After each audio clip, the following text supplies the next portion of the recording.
เฟื่องไฟลักษาทอนาลักหวงมาพี่พวงสร้างดึงเย็นลา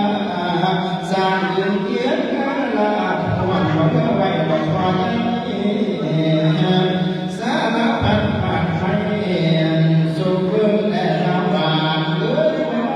ยว่าตั้งใจตาว่าแม่พวกจงเกียงมาเฟื่องไฟมีเด็กน้อยเยือนมาเทียนนิจาบางศิลาคงเตียนเจ้าปัดตอนนาบุญอยู่ในโลกด้านนั้นอยู่ในโลกด้านนั้นหายากอัศจรรย์ผิดกับวันหลังเที่ยวหาได้เองขึ้นต้นไม้ใต้ปากผาตกลงสิ้นกาลโอ้พี่ลาเจ้าอยู่ต้นเกียรติแต่นั้นว่าเอาละลาน้อย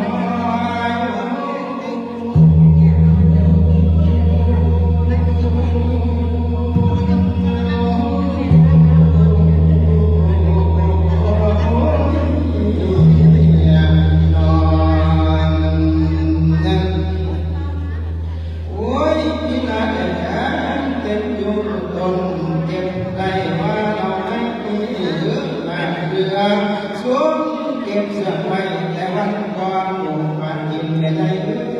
กินเสียงติดโอนนั่นได้พ้นไปเบาในตอนนี้กันเป็นพระมนุษย์เอา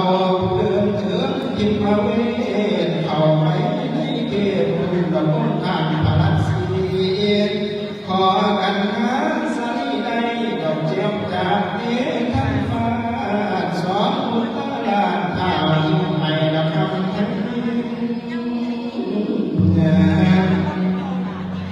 สองวันน้อยบวกบ่ได้เราไม่กันนั่งตาพันเป็นไหลตอดอยู่ในดวงดาวเฮาได้คอยบางพอทำทางในภาคเมียจังได้ทุกแท้บ่มีอาสิหอกินหามันดีเกิดที่ลงทางสาม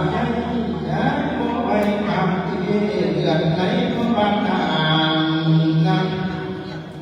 ผ่านบ่อนหลวงหน้าด้วยสมโพธิวัตถุญาเขียนลำบากหอดเจ้าไม่ได้เอาดอกเพลงการหาวันนี้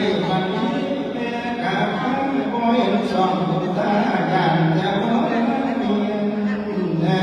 ข่าวเมื่อมีการไทยกระทำทานแม่โอน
การหาเพื่อนน้องตาขึ้นหอมเย็นตั้งแต่มาไก่จะมองมาเย่บ่อยหน้าแม่ได้เลี้ยงน้องกันที่แก้มแก้มสาลีกา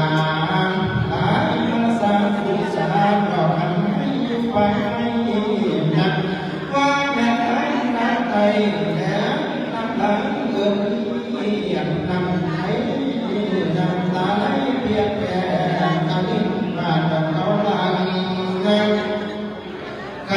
ากแม้ทุกจันทร์รำทันทอดบ่ทิ้งขาด